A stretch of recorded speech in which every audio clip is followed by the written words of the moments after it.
You know, AI is everywhere, and it's getting crazy smart fast. And that brings up this huge, really important question. When we team up with an AI, who should get the final say? So in this explainer, we're going to break down how you find that perfect balance of power in a human AI team. I mean, really think about that for a second. In a hospital, a bank, or even in national security, one single decision can change everything.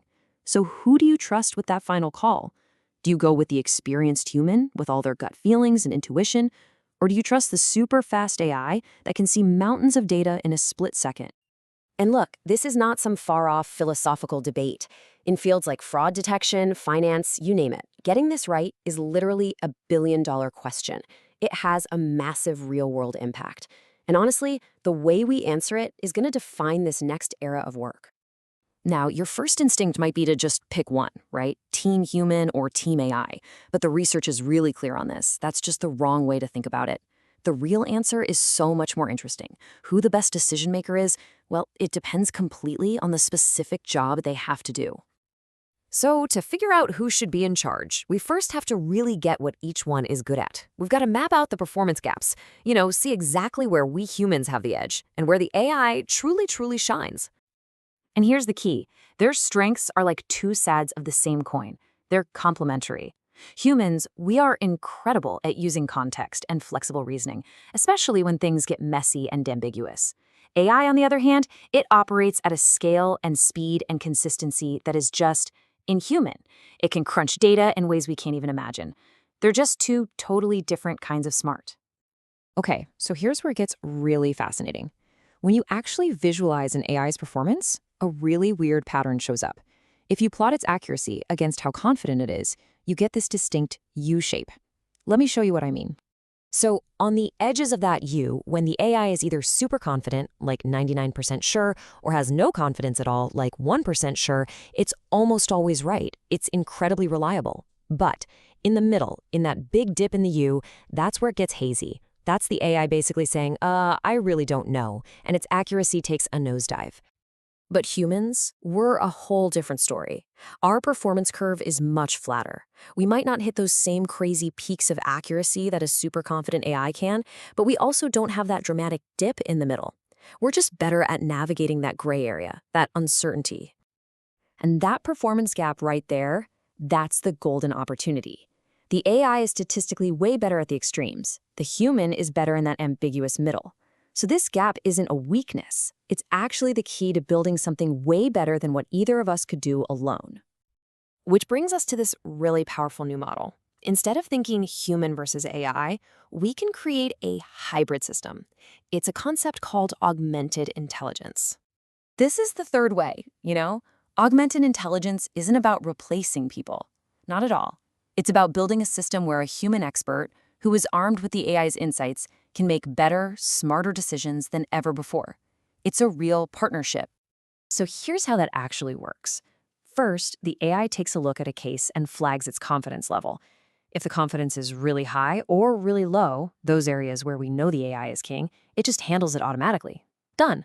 But if it's in that murky, middle-of-the-road confidence zone, the system automatically kicks it over to a human expert who can use their judgment to make the final call. It sounds perfect, doesn't it? A system that just plays to everyone's strengths, but there's a catch. This super powerful human AI team has a hidden weakness, and it lies right inside the human mind. See, just putting a human and an AI in the same room, so to speak, isn't enough. We have to account for our own cognitive biases, all those mental shortcuts and traps that can cause even the absolute best systems to fail. And the biggest trap of all is something called automation bias. It's our natural instinct to just trust the machine. You see an AI recommendation and you just accept it, no questions asked, even when your own gut feeling or your years of expertise are screaming that something is off. This bias can completely wreck the whole point of having a human in the loop. So how do we fight this? Well, it turns out a really simple design choice can make a world of difference. If you use a forced display where the AI's answer just pops up immediately, it triggers that bias. But with an optional display, the human has to look at the case first on their own, and then they can choose to see what the AI thinks. That tiny change helps preserve independent thought and cuts down on the bias a lot. And this really hammers home a critical point. How we design that interaction between the human and the AI is not some tiny detail. The interface itself, when and how you show the information, is absolutely crucial to the success of the whole system. And that brings us to the final piece of the puzzle. If we're gonna build these teams right, we need to move past just gut feelings and start using data to design smarter, evidence-based systems. The real game changer is when we stop giving out jobs based on titles. The analyst does this, the AI does that, and we start assigning tasks based on cold, hard data. By looking at those performance curves, we can figure out, objectively, which one, the human or the AI, is most likely to get it right for any specific case. So when you see a number like this, an AI confidence score of 99.2%, that's not just a suggestion, it's a data point. It's a signal we can use to automatically route that decision to the agent who's going to knock it out of the park, which, in this case, would absolutely be the AI. All right, so to wrap it all up, building a truly strategic human AI team really comes down to three things. You need a thoughtfully designed interface and workflow that fights back against bias.